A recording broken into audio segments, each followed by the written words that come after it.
पंडित अयोध्यानाथ का देहांत हुआ तो सबने कहा, ईश्वर आदमी की ऐसी ही मौत दे। 4 जवान बेटे थे, एक लड़की। चारों लड़कों के विवाह हो चुके थे, केवल लड़की कुंवारी थी। संपत्ति भी काफी छोड़ी थी, एक पक्का मकान, 2 बगीचे, कई हजार के गहने और 20,000 नकद।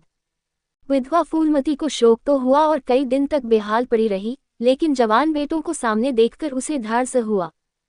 चारों लड़के एक से एक सुशील, चारों बहुएं एक से एक बढ़कर आज्ञाकारिणी।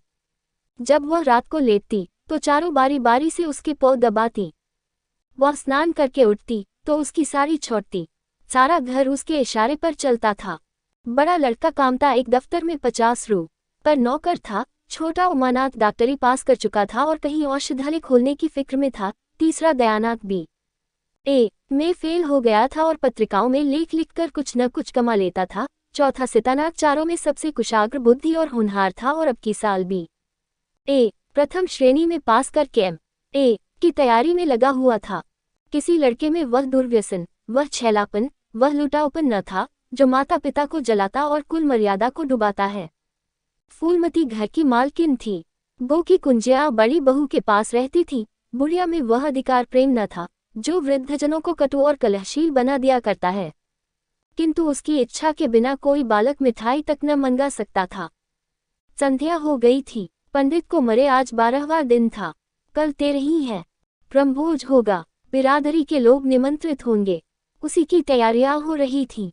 फूलमती अपनी कोठरी में बैठी देख रही थी। पल्लेदार बोरे में आटा लाकर रख रहे हैं, घी के टिन आ रहे हैं, शाक भाजी के टोकरे, शक्कर की बोरियां, दही के मटके चले आ रहे हैं।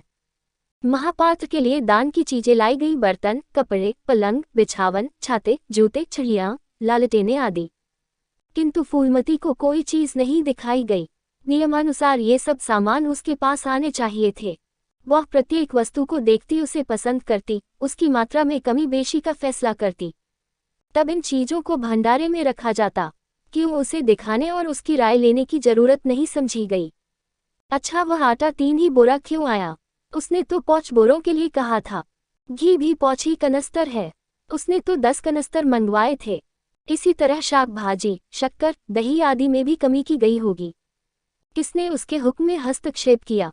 जब उसने एक बात तय कर दी, तब किसे उसको घटाने बढ़ाने का अधिकार है? आज 40 वर्षों से घर के प्रत्येक मामले में फूलमती की बात सर्वमान्य थी। उसने 100 कहा तो 100 खर्च किए गए, 1 कहा तो 1। किसी ने मीन मेख न की। यहाँ तक कि अयोध्यानाथ भी उसकी इच्छा के विरुद्ध कुछ न करते थे। पर आज उसकी आंखों के सामने प्रत्यक्ष रूप से उसके हुक्म की उपेक्षा की जा रही है। इसे वह क्यों कर स्वीकार कर सकती? कुछ देर तक तो वह जबत किए बैठी रही, पर अंत में न रहा गया। स्वायत्त शासन उसका स्वभाव हो गया था। वह क्रोध में भरी हुई आई और कामतानाथ से बोली, क्या आटा 3 ही बोरे लाए? मैंने तो 5 बोरों के लिए कहा था और घी भी 5 ही टिन मंगवाया। तुम्हें याद है, मैंने 10 कनस्तर कहा था। किफायत को मैं बुरा नहीं समझती, लेकिन जिसने ये कुआं खोदा उसी की आत्मा पानी को तरसे, ये कितनी लज्जा की बात है। कामतानाथ ने क्षमा याचना न की, अपनी भूल भी स्वीकार न की, लज्जित भी नहीं हुआ।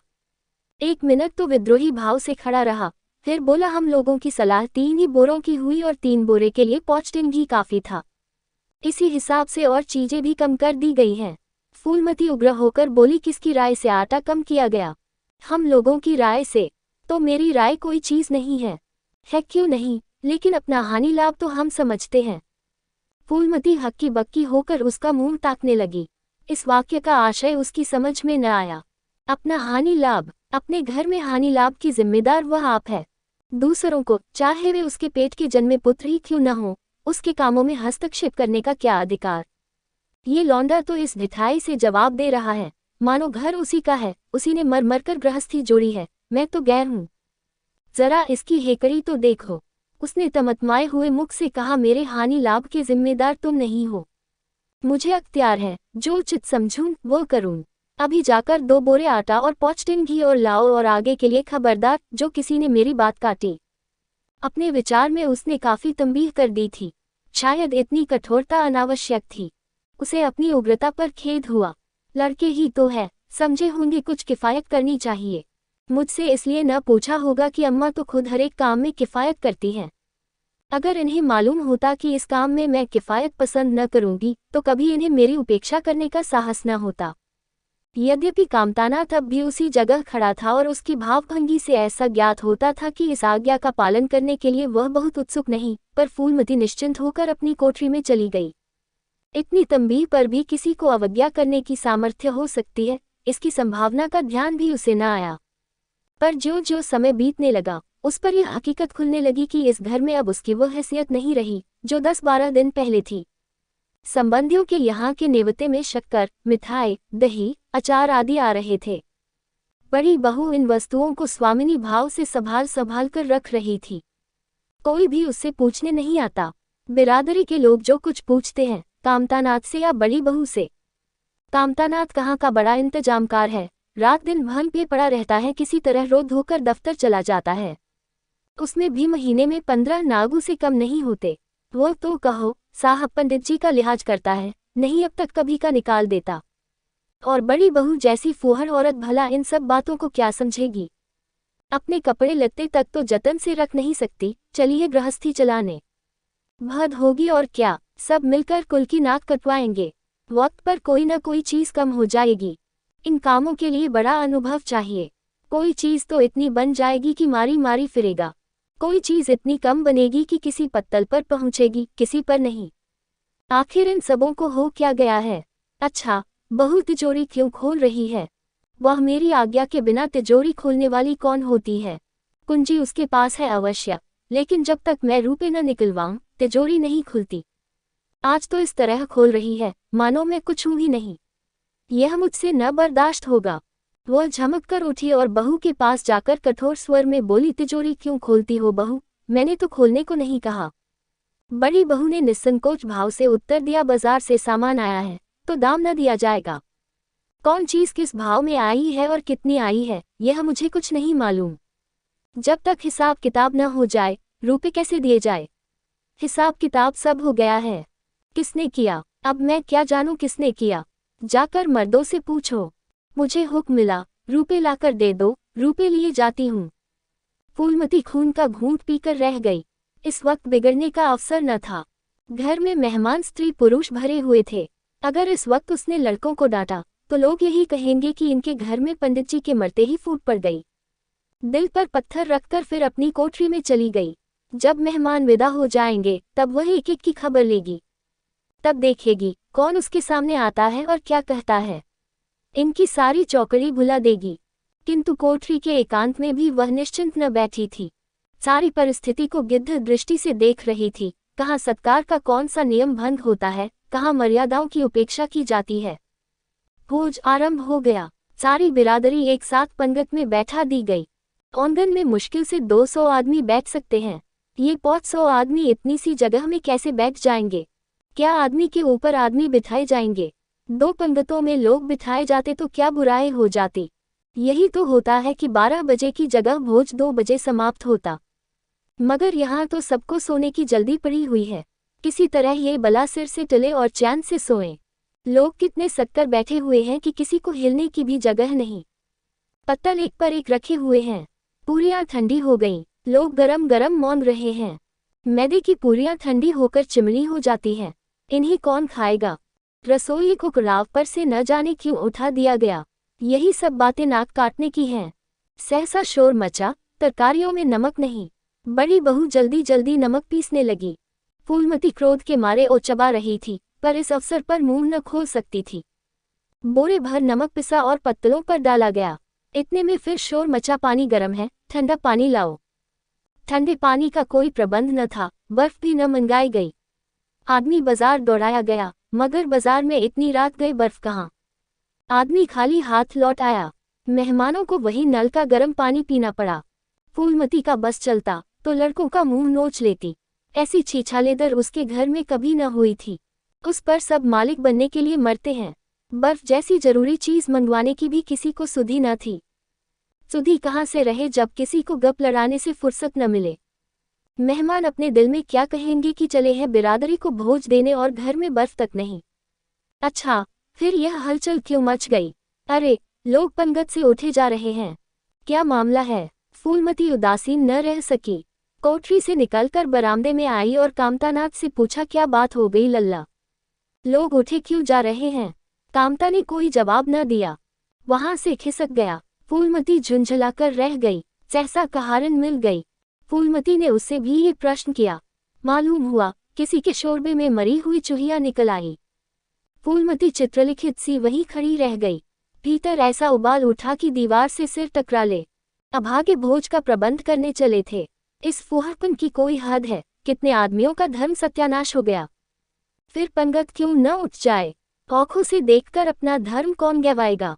हाँ, सारा किया धरा मिट्टी में मिल गया। सैकड़ों रुपए पर पानी फिर गया। बदनामी हुई वह अलग। मेहमान उठ चुके थे। पत्तलों पर खाना ज्यों का त्यों पड़ा हुआ था। चारों लड़के आंगन में लज्जित खड़े थे। एक दूसरे को इल्जाम दे रहा था। बड़ी बहू अपनी देवरानियों पर बिगड़ रही थी। देवरानियां सारा दोष कुमुद के सिर डालती थी। कुमुद खड़ी रो रही थी। उसी वक्त फूलमती झल्लाए हुई आकर बोली, मुंह में कालिक लगी कि नहीं या अभी कुछ कसर बाकी है? डूब मरो, सबके सब जाकर चिल्लू भर पानी में। शहर में कहीं मुंह दिखाने लायक भी नहीं रहे। किसी लड़के ने जवाब न दिया। फूलमती और भी प्रचंड होकर बोली, तुम लोगों को क्या, किसी को शर्म हया तो है नहीं? आत्मा तो उनकी रो रही है जिन्होंने अपनी जिंदगी घर की मर्जाद बनाने में खराब कर दी। उनकी पवित्र आत्मा को तुमने यूं कलंकित किया। शहर में थुड़ी थुड़ी हो रही है। अब कोई तुम्हारे द्वार पर पेशाब करने तो आएगा नहीं। कामतानाथ कुछ देर तक तो चुपचाप खड़ा सुनता रहा। आखिर झुंझला कर बोला, अच्छा अब चुप रहो अम्मा। भूल हुई, हम सब मानते हैं, बड़ी भन्य कर भूल हुई, लेकिन अब क्या उसके लिए घर के प्राणियों को हलाल कर डालोगी? सभी से भूलें होती हैं। आदमी पछता कर रह जाता है। किसी की जान तो नहीं मारी जाती। बड़ी बहू ने अपनी सफाई दी। हम क्या जानते थे कि बीबी कुमुद से इतना सा काम भी न होगा। इन्हें चाहिए था कि देखकर तरकारी कड़ाव में डालती। टोकरी उठाकर कड़ाव में डाल दी।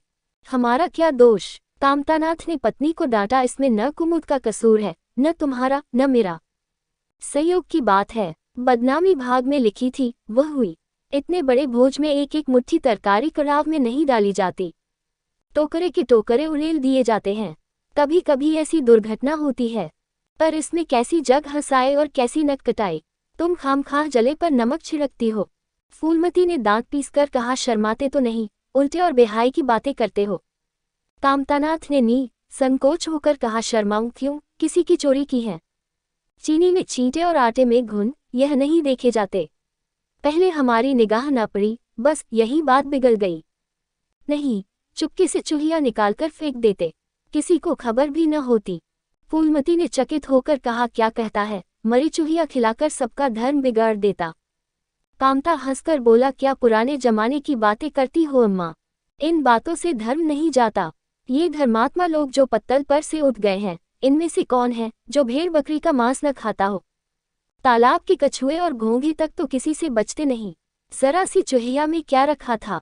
फूलमती को ऐसा प्रतीत हुआ कि अब प्रलय आने में बहुत देर नहीं है। जब पढ़े लिखे आदमियों के मन में ऐसे अधार्मिक भाव आने लगे तो फिर धर्म की भगवान ही रक्षा करें। अपना सा मुंह लेकर चली गई। 2 महीने गुजर गए हैं। रात का समय है। चारों भाई दिन के काम से छुट्टी पाकर कमरे में बैठे गपशप कर रहे हैं। बड़ी बहू भी षड्यंत्र में शरीक है। कुमुद के विवाह का प्रश्न छिड़ा हुआ है। कामतानाथ ने मसनद पर टेक लगाते हुए कहा, दादा की बात दादा के साथ गई। पंडित विद्वान भी हैं और कुलीन भी होंगे, लेकिन जो आदमी अपनी विद्या और कुलीनता को रूपों पर बेचे वह नीच है। ऐसे नीच आदमी के लड़के से हम कुमुद का विवाह सेंत में भी न करेंगे। 5,000 तो दूर की बात है। उसे बताओ धता और किसी दूसरे वर की तलाश करो। हमारे पास कुल 20,000 ही तो हैं। एक एक के हिस्से में 5,000 आते हैं। 5,000 दहेज में दे दे और 5,000 नेग न्योछावर बाजे गाजे में उड़ा दे तो फिर हमारी बधिया ही बैठ जाएगी। उमानाथ बोले, मुझे अपना औषधालय खोलने के लिए कम से कम 5,000 की जरूरत है। मैं अपने हिस्से में से एक पाई भी नहीं दे सकता। फिर खुलते ही आमदनी तो होगी नहीं, कम से कम साल भर घर से खाना पड़ेगा। दयानाथ एक समाचार पत्र देख रहे थे। आंखों से ऐनक उतारते हुए बोले, मेरा विचार भी एक पत्र निकालने का है। प्रेस और पत्र में कम से कम 10,000 का कैपिटल चाहिए। 5,000 मेरे रहेंगे तो कोई न कोई साझेदार भी मिल जाएगा। पत्रों में लेख लिखकर मेरा निर्वाह नहीं हो सकता। कामतानाथ ने सिर हिलाते हुए कहा, अजी राम भजो, सेंट में कोई लेख छपता नहीं, रुपए कौन देता है? दयानाथ ने प्रतिवाद किया, नहीं, ये बात तो नहीं है। मैं तो कहीं भी बिना पेशगी पुरस्कार लिए नहीं लिखता। कामता ने जैसे अपने शब्द वापस लिए, तुम्हारी बात मैं नहीं कहता भाई। तुम तो थोड़ा बहुत मार लेते हो, लेकिन सबको तो नहीं मिलता। बड़ी बहू ने श्रद्धा भाव ने कहा, कन्या भाग्यवान हो तो दरिद्र घर में भी सुखी रह सकती है, अभागी हो तो राजा के घर में भी रोएगी। ये सब नसीबों का खेल है। कामतानाथ ने स्त्री की ओर प्रशंसा भाव से देखा, फिर इसी साल हमें सीता का विवाह भी तो करना है। चितानाथ सबसे छोटा था, सिर झुकाए भाइयों की स्वार्थ भरी बातें सुन सुनकर कुछ कहने के लिए उतावला हो रहा था। अपना नाम सुनते ही बोला, मेरे विवाह की आप लोग चिंता न करें। मैं जब तक किसी धंधे में न लग जाऊंगा, विवाह का नाम भी न लूंगा। और सच पूछिए तो मैं विवाह करना ही नहीं चाहता। देश को इस समय बालकों की जरूरत नहीं, काम करने वालों की जरूरत है। मेरे हिस्से के रुपए आप कुमुद के विवाह में खर्च कर दें। सारी बातें तय हो जाने के बाद यह उचित नहीं है कि पंडित मुरारीलाल से संबंध तोड़ लिया जाए। उमा ने तीव्र स्वर में कहा, 10,000 कहाँ से आएंगे? सीता ने डरते हुए कहा, मैं तो अपने हिस्से के रुपए देने को कहता हूँ, और शेष मुरारीलाल से कहा जाए कि दहेज में कुछ कमी कर दें। वे इतने स्वार्थांध नहीं है कि इस अवसर पर कुछ बल खाने को तैयार न हो जाए। अगर वह 3,000 में संतुष्ट हो जाए तो 5,000 में विवाह हो सकता है। उमा ने कामतानाथ से कहा, सुनते हैं भाई साहब इसकी बातें। दयानाथ बोल उठे, तो इसमें आप लोगों का क्या नुकसान है? मुझे तो इस बात से खुशी हो रही है कि भला हम में कोई तो त्याग करने योग्य है। इन्हें तत्काल रुपए की जरूरत नहीं है, सरकार से वजीफा पाते ही हैं, पास होने पर कहीं न कहीं जगह मिल जाएगी। हम लोगों की हालत तो ऐसी नहीं है। कामतानाथ ने दूरदर्शिता का परिचय दिया, नुकसान की एक ही कही। हम में से एक को कष्ट हो तो क्या और लोग बैठे देखेंगे? यह अभी लड़के हैं, इन्हें क्या मालूम समय पर 1 रुपया 1 लाख का काम करता है। कौन जानता है कल इन्हें विलायत जाकर पढ़ने के लिए सरकारी वजीफा मिल जाए या सिविल सर्विस में आ जाए। उस वक्त सफ़र की तैयारियों में 4-5 हजार लग जाएंगे। तब किसके सामने हाथ फैलाते फिरेंगे? मैं ये नहीं चाहता कि दहेज के पीछे इनकी जिंदगी नष्ट हो जाए। इस तर्क ने सितानाथ को भी तोड़ लिया। सकुचाता हुआ बोला, हाँ, यदि ऐसा हुआ तो बेशक मुझे रुपए की जरूरत होगी। क्या ऐसा होना असंभव है? असंभव तो मैं नहीं समझता, लेकिन कठिन अवश्य है। वजीफे उन्हें मिलते हैं जिनके पास सिफारिशें होती हैं, मुझे कौन पूछता है। कभी कभी सिफारिशें धरी रह जाती हैं और बिना सिफारिश वाले बाजी मार ले जाते हैं। तो आप जैसा उचित समझें। मुझे यहाँ तक मंजूर है कि चाहे मैं विलायत न जाऊं, पर कुमुद अच्छे घर जाए। कामतानाथ ने निष्ठा भाव से कहा, अच्छा घर दहेज देने ही से नहीं मिलता भैया। जैसा तुम्हारी भाभी ने कहा, ये नसीबों का खेल है। मैं तो चाहता हूँ कि मुरारीलाल को जवाब दे दिया जाए और कोई ऐसा घर खोजा जाए जो थोड़े में राजी हो जाए। इस विवाह में मैं 1,000 से ज्यादा नहीं खर्च कर सकता। पंडित दीनदयाल कैसे हैं? उमा ने प्रसन्न होकर कहा, बहुत अच्छे, M.A. B.A. न सही, यजमानों से अच्छी आमदनी है। दयानाथ ने आपत्ति की, अम्मा से भी पूछ तो लेना चाहिए। कामतानाथ को इसकी कोई जरूरत न मालूम हुई। बोले, उनकी तो जैसे बुद्धि ही भ्रष्ट हो गई। वही पुराने युग की बातें मुरारीलाल के नाम पर उधार खाए बैठी हैं। यह नहीं समझती कि वह जमाना नहीं रहा। उनको तो बस कुमुद मुरारी पंडित के घर जाए, चाहे हम लोग तबाह हो जाए। उमा ने एक शंका उपस्थित की, अम्मा अपने सब गहने कुमुद को दे देंगी, देख लीजिएगा। कामतानाथ का स्वार्थ नीति से विद्रोह न कर सका। बोले, गहनों पर उनका पूरा अधिकार है, यह उनका स्त्रीधन है, जिसे चाहे दे सकती है। उमा ने कहा, स्त्रीधन है तो क्या वह उसे लुटा देंगी? आखिर वह भी तो दादा ही की कमाई है, किसी की कमाई हो, स्त्रीधन पर उनका पूरा अधिकार है। यह कानूनी गोरखधंधे हैं। 20,000 में तो 4 हिस्सेदार हों और 10,000 के गहने अम्मा के पास रह जाए।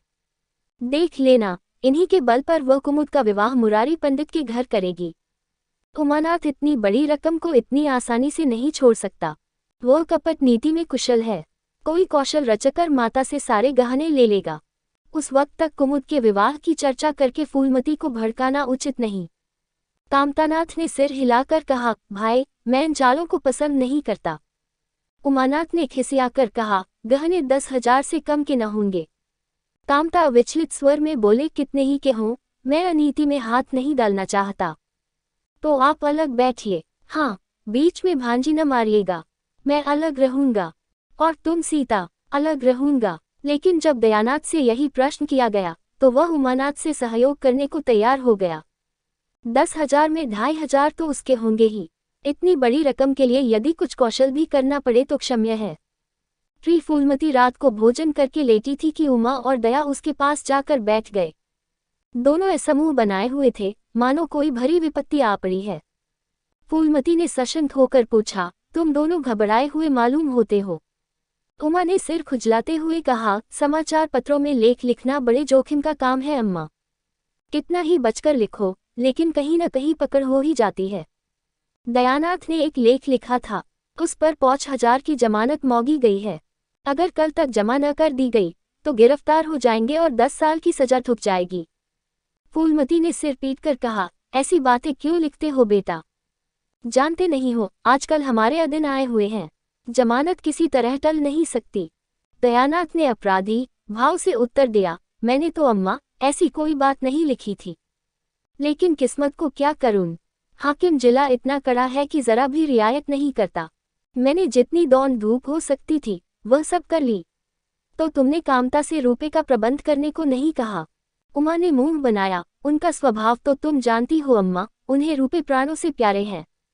इन्हें चाहे काला पानी ही हो जाए वह एक पाई न देंगे। दयानाथ ने समर्थन किया, मैंने तो उनसे इसका जिक्र ही नहीं किया।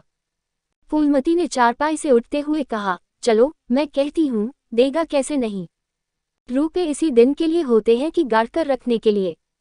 उमानाथ ने माता को रोककर कहा, नहीं अम्मा, उनसे कुछ न कहो। रुपए तो न देंगे, उल्टे और हाय हाय मचाएंगे। उनको अपनी नौकरी की खैरियत मनानी है, इन्हें घर में रहने भी न देंगे। अफसरों में जाकर खबर दे दे तो आश्चर्य नहीं। फूलमती ने लाचार होकर कहा, तो फिर जमानत का क्या प्रबंध करोगे? मेरे पास तो कुछ नहीं है। हाँ, मेरे गहने हैं, इन्हें ले जाओ, कहीं गिरो रखकर जमानत दे दो। और आज से कान पकड़ो कि किसी पत्र में एक शब्द भी न लिखोगे। दयानाथ कानों पर हाथ रखकर बोला, ये तो नहीं हो सकता अम्मा कि तुम्हारे जेवर लेकर मैं अपनी जान बचाऊं। 10-5 साल की कैद ही तो होगी, झेल लूंगा। यही बैठा बैठा क्या कर रहा हूँ। फूलमती छाती पीटते हुए बोली, कैसी बातें मुंह से निकालते हो बेटा, मेरे जीते जी तुम्हें कौन गिरफ्तार कर सकता है? उसका मुंह झुलस दूंगी। गहने इसी दिन के लिए हैं या और किसी दिन के लिए? जब तुम ही न रहोगे तो गहने लेकर क्या आग में झोंकूंगी। उसने पिटारी लाकर उसके सामने रख दी। दया ने उमा की ओर जैसे फरियाद की आंखों से देखा और बोला, आपकी क्या राय है भाई साहब? इसी मारे मैं कहता था, अम्मा को बताने की जरूरत नहीं, जेल ही तो हो जाती या और कुछ। उमा ने जैसे सिफारिश करते हुए कहा, ये कैसे हो सकता था कि इतनी बड़ी वारदात हो जाती और अम्मा को खबर न होती। मुझसे यह नहीं हो सकता था कि सुनकर पेट में डाल लेता। मगर अब करना क्या चाहिए यह मैं खुद निर्णय नहीं कर सकता। न तो यही अच्छा लगता है कि तुम जेल जाओ और न यही अच्छा लगता है कि अम्मा के गहने गिरो रखे जाए। फूलमती ने व्यथित कंठ से पूछा, क्या तुम समझते हो मुझे गहने तुमसे ज्यादा प्यारे हैं? मैं तो प्राण तक तुम्हारे ऊपर न्यौछावर कर दूं, गहनों की बिसात ही क्या है। दया ने दृढ़ता से कहा, अम्मा तुम्हारे गहने तो न लूंगा, चाहे मुझ पर कुछ ही क्यों न आ पड़े। जब आज तक तुम्हारी कुछ सेवा न कर सका तो किस मुंह से तुम्हारे गहने उठा ले जाऊं। मुझ जैसे कपूत को तो तुम्हारी कोख से जन्म ही न लेना चाहिए था। सदा तुम्हें कष्ट ही देता रहा। फूलमती ने भी उतनी ही दृढ़ता से कहा, अगर यो न लोगे तो मैं खुद जाकर इन्हें गिरोह रख दूंगी और खुद हाकिम जिला के पास जाकर जमानत जमा कराऊंगी। अगर इच्छा हो तो ये परीक्षा भी ले लो। आंखें बंद हो जाने के बाद क्या होगा भगवान जाने, लेकिन जब तक जीती हूँ तुम्हारी ओर कोई तिरछी आंखों से देख नहीं सकता। उमानाथ ने मानो माता पर एहसान रखकर कहा, अब तो तुम्हारे लिए कोई रास्ता नहीं रहा दयानाथ। क्या हरज है, ले लो, मगर याद रखो ज्यों ही हाथ में रुपया आ जाए गहने छुड़ाने पड़ेंगे। सच कहते हैं मातृत्व दीर्घ तपस्या है। माता के सिवाय इतना स्नेह और कौन कर सकता है। हम बड़े अभागे हैं कि माता के प्रति जितनी श्रद्धा रखनी चाहिए उसका शतांश भी नहीं रखते। दोनों ने जैसे बड़े धर्म संकट में पड़कर गहनों की पिटारी संभाली और चलते बने। माता वात्सल्य भरी आंखों से उनकी ओर देख रही थी और उसकी संपूर्ण आत्मा का आशीर्वाद जैसे उन्हें अपनी गोद में समेट लेने के लिए व्याकुल हो रहा था। आज कई महीने के बाद उसके भग्न मात्र हृदय को अपना सर्वस्व अर्पण करके जैसे आनंद की विभूति मिली। उसकी स्वामिनी कल्पना इसी त्याग के लिए, इसी आत्मसमर्पण के लिए जैसे कोई मार्ग ढूंढती रहती थी। अधिकार या लोभ या ममता की वहां गर्क तक न थी। त्याग ही उसका आनंद और त्याग ही उसका अधिकार है। आज अपना खोया हुआ अधिकार पाकर अपनी सिरजी हुई प्रतिमा पर अपने प्राणों की भेंट करके वह निहाल हो गई। 4-3 महीने और गुजर गए। माँ के गहनों पर हाथ साफ करके चारों भाई उसकी दिलजोई करने लगे थे। अपनी स्त्रियों को भी समझाते थे कि उसका दिल न दुखाए। अगर थोड़े से शिष्टाचार से उसकी आत्मा को शांति मिलती है तो इसमें क्या हानि है। चारों करते अपने मन की, पर माता से सलाह ले लेते या ऐसा जाल फैलाते कि वह सरला उनकी बातों में आ जाती और हरेक काम में सहमत हो जाती। बाग को बेचना उसे बहुत बुरा लगता था, लेकिन चारों ने ऐसी माया रची कि वह उसे बेचते पर राजी हो गई, किंतु कुमुद के विवाह के विषय में मतैक्य न हो सका। माँ पम पुरारी लाल पर जमी हुई थी, लड़के दीनदयाल पर अड़े हुए थे। एक दिन आपस में कलह हो गई। फूलमती ने कहा, माँ बाप की कमाई में बेटी का हिस्सा भी है। तुम्हें 16,000 का एक बाग मिला, 25,000 का एक मकान, 20,000 नकद में, क्या 5,000 भी कुमुद का हिस्सा नहीं है। कामता ने नम्रता से कहा, अम्मा, कुमुद आपकी लड़की है तो हमारी बहन है। आप 2-4 साल में प्रस्थान कर जाएंगी, पर हमारा और उसका बहुत दिनों तक संबंध रहेगा। तब हम यथाशक्ति कोई ऐसी बात न करेंगे जिससे उसका अमंगल हो। लेकिन हिस्से की बात कहती हो तो कुमुद का हिस्सा कुछ नहीं। दादा जीवित थे तब और बात थी, वो उसके विवाह में जितना चाहते खर्च करते, कोई उनका हाथ न पकड़ सकता था। लेकिन अब तो हमें एक एक पैसे की किफ़ायत करनी पड़ेगी। जो काम 1000 में हो जाए उसके लिए 5,000 खर्च करना कहाँ की बुद्धिमानी है। उमानाथ से सुधारा, 5,000 क्यों, 10,000 कहिए। कामता ने भवे सिकोड़ कर कहा, नहीं, मैं 5,000 ही कहूँगा। एक विवाह में 5,000 खर्च करने की हमारी हैसियत नहीं है। फूलमती ने जिद पकड़कर कहा, विवाह तो मुरारीलाल के पुत्र से ही होगा, 5,000 खर्च हो चाहे 10,000। मेरे पति की कमाई है, मैंने मर मर कर जोड़ा है, अपनी इच्छा से खर्च करूंगी। तुम्ही ने मेरी कोख से नहीं जन्म लिया है, कुमुद भी उसी कोख से आई है। मेरी आंखों में तुम सब बराबर हो, मैं किसी से कुछ मांगती नहीं। तुम बैठे तमाशा देखो, मैं सब कुछ कर लूंगी। 20,000 में 5,000 कुमुद का है। कामतानाथ को अब कड़वे सत्य की शरण लेने के सिवा और मार्ग न रहा। बोला, अम्मा, तुम बरबस बात बढ़ाती हो। जिन रूपों को तुम अपना समझती हो वह तुम्हारे नहीं है। तुम हमारी अनुमति के बिना उनमें से कुछ नहीं खर्च कर सकती। फूलमती को जैसे सर्प ने डस लिया। क्या कहा? फिर तो कहना, मैं अपने ही संचय रुपए अपनी इच्छा से नहीं खर्च कर सकती। वह रुपए तुम्हारे नहीं रहे, हमारे हो गए। तुम्हारे होंगे, लेकिन मेरे मरने के पीछे नहीं, दादा के मरते ही हमारे हो गए। उमानाथ ने बेहयाई से कहा, अम्मा, कानून कायदा तो जानती नहीं, नाहक उछलती हैं। फूलमती क्रोध विहरिल रोकर बोली, भाड़ में जाए तुम्हारा कानून। मैं ऐसे कानून को नहीं जानती। तुम्हारे दादा ऐसे कोई धन्नासेठ नहीं थे। मैंने ही पेट और तन काटकर यह गृहस्थी जोड़ी है, नहीं आज बैठने की छांव न मिलती। मेरे जीते जी तुम मेरे रुपए नहीं छू सकते। मैंने 3 भाइयों के विवाह में 10-10 हजार खर्च किए हैं, वही मैं कुमुद के विवाह में भी खर्च करूंगी। कामतानाथ भी गर्म पड़ा, आपको कुछ भी खर्च करने का अधिकार नहीं है। उमानाथ ने बड़े भाई को डांटा, आप खामख्वाह अम्मा के मुंह लगते हैं भाई साहब। मुरारीलाल को पत्र लिख दीजिए कि तुम्हारे यहाँ कुमुद का विवाह न होगा। बस छुट्टी हुई। कायदा कानून तो जानती नहीं, व्यर्थ की बहस करती है। फूलमती ने संयमित स्वर में कही, अच्छा क्या कानून है, जरा मैं भी सुनूं। उमा ने निरीह भाव से कहा, कानून यही है कि बाप के मरने के बाद जायदाद बेटों की हो जाती है। माँ का हक केवल रोटी कपड़े का है। फूलमती ने तड़पकर पूछा, किसने ये कानून बनाया है? उमा शांत स्थिर स्वर में बोला, हमारे ऋषियों ने, महाराज मनु ने, और किसने?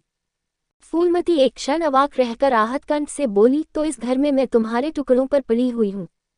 उमानाथ ने न्यायाधीश की निर्ममता से कहा, तुम जैसा समझो। फूलमती की संपूर्ण आत्मा मानो इस वज्रपात से चीत्कार करने लगी। उसके मुख से जलती हुई चिंगारियों की भांति यह शब्द निकल पड़े, मैंने घर बनवाया, मैंने संपत्ति जोड़ी, मैंने तुम्हें जन्म दिया, पाला और आज मैं इस घर में गैर हूँ। मनु का यही कानून है और तुम उसी कानून पर चलना चाहते हो। अच्छी बात है, अपना घर द्वार लो, मुझे तुम्हारी आश्रिता बनकर रहता स्वीकार नहीं। इससे कहीं अच्छा है कि मर जाऊं। वाह रे अंधेर, मैंने पेड़ लगाया और मैं ही उसकी छांव में खड़ी हो सकती। अगर यही कानून है तो इसमें आग लग जाए। चारों युवक पर माता के इस क्रोध और आतंक का कोई असर न हुआ। कानून का फौलादी कवच उनकी रक्षा कर रहा था। इन कौटों का उन पर क्या असर हो सकता था। जरा देर में फूलमती उठकर चली गई। आज जीवन में पहली बार उसका वात्सल्य मग्न मातृत्व अभिशाप बनकर उसे धिक्कारने लगा। जिस मातृत्व को उसने जीवन की विभूति समझा था, जिसके चरणों पर वह सदैव अपनी समस्त अभिलाषाओं और कामनाओं को अर्पित करके अपने को धन्य मानती थी, वही मातृत्व आज उसे अग्निकुंड सा जान पड़ा, जिसमें उसका जीवन जलकर भस्म हो गया। संध्या हो गई थी। द्वार पर नीम का वृक्ष सिर झुकाए निस्तब्ध खड़ा था, मानो संसार की गति पर क्षुब्ध हो रहा हो। अस्ताचल की ओर प्रकाश और जीवन का देवता फूलवती के मातृत्व ही की भौती अपनी चिता में जल रहा था। 5 फूलमती अपने कमरे में जाकर लेटी तो उसे मालूम हुआ उसकी कमर टूट गई है। पति के मरते ही अपने पेट के लड़के उसके शत्रु हो जाएंगे, उसको स्वप्न में भी अनुमान न था। जिन लड़कों को उसने अपना हृदय रक्त पिला पिला कर पाला, वही आज उसके हृदय पर यूं आघात कर रहे हैं। अब वह घर उसे कौटों की सेज हो रहा था। जहां उसकी कुछ कद्र नहीं, कुछ गिनती नहीं, वहां अनाथों की भांति पड़ी रोटियां खाए, यह उसकी अभिमानी प्रकृति के लिए असह्य था। पर उपाय ही क्या था। वो लड़कों से अलग होकर रहे भी तो नाक किसकी कटेगी। संसार उसे थूके तो क्या और लड़कों को थूके तो क्या, बदमानी तो उसी की है। दुनिया यही तो कहेगी कि 4 जवान बेटों के होते बुढ़िया अलग पड़ी हुई मजूरी करके पेट पाल रही है। जिन्हें उसने हमेशा नीच समझा, वही उस पर हंसेंगे। नहीं, वह अपमान इस अनादर से कहीं ज्यादा हृदय विदारक था। अब अपना और घर का पर्दा ढका रखने में ही कुशल है। हाँ, अब उसे अपने को नई परिस्थितियों के अनुकूल बनाना पड़ेगा। समय बदल गया है। अब तक स्वामिनी बनकर रही, अब लौड़ी बनकर रहना पड़ेगा। ईश्वर की यही इच्छा है। अपने बेटों की बातें और लातें गैरों की बातों और लातों की अपेक्षा फिर भी गनीमत हैं। वह बड़ी देर तक मुंह ढांपे अपनी दशा पर रोती रही। सारी रात इसी आत्मवेदना में कट गई। शर्त का प्रभाव डरता डरता उषा की गोद से निकला, जैसे कोई कैदी छिपकर जेल से भाग आया हो। फूलमती अपने नियम के विरुद्ध आज लड़के ही उठी। रात भर में उसका मानसिक परिवर्तन हो चुका था। सारा घर सो रहा था और वह आंगन में झाड़ू लगा रही थी। रात भर उसमें भीगी हुई उसकी पक्की जमीन उसके नंगे पैरों में कौटों की तरह चुभ रही थी। पंडित जी उसे कभी इतने सवेरे उठने न देते थे। शीत उसके लिए बहुत हानिकारक था। पर अब वह दिन नहीं रहे। प्रकृति उसको भी समय के साथ बदल देने का प्रयत्न कर रही थी। झाड़ू से फुर्सत पाकर उसने आग जलाए और चावल दाल की कंकड़ियां चुनने लगी। कुछ देर में लड़के जागे। बहुएं उठीं। सबों ने बुढ़िया को सर्दी से सिकुड़े हुए काम करते देखा, पर किसी ने यह न कहा कि अम्मा क्यों हलकान होती हो। शायद सब के सब बुढ़िया के इस मानमर्दन पर प्रसन्न थे। आज से फूलमती का यही नियम हो गया कि जी तोड़कर घर का काम करना और अंतरंग नीति से अलग रहना। उसके मुख पर जो एक आत्मगौरव झलकता रहता था, उसकी जगह अब गहरी वेदना छाई हुई नजर आती थी। जहां बिजली जलती थी, वहां अब तेल का दिया टिमटिमा रहा था, जिसे बुझा देने के लिए हवा का एक हल्का सा झोंका काफी है। मुरारीलाल को इनकारी पत्र लिखने की बात पक्की हो चुकी थी। दूसरे दिन पत्र लिख दिया गया। दीनदयाल से कुमुद का विवाह निश्चित हो गया। दीनदयाल की उम्र 40 से कुछ अधिक थी, मर्यादा में भी कुछ हेठे थे, पर रोटी दाल से खुश थे। बिना किसी ठहराव के विवाह करने पर राजी हो गए। तिथि नियत हुई, बारात आई, विवाह हुआ और कुमुद विदा कर दी गई। फूलमती के दिल पर क्या गुजर रही थी, इसे कौन जान सकता है। पर चारों भाई बहुत प्रसन्न थे, मानो उनके हृदय का कोटा निकल गया हो। ऊंचे कुल की कन्या मुंह कैसे खोलती। भाग्य में सुख भोगना लिखा होगा, सुख भोगेगी। दुख भोगना लिखा होगा, दुख झेलेगी। हरी इच्छा बेकसों का अंतिम अवलंब है।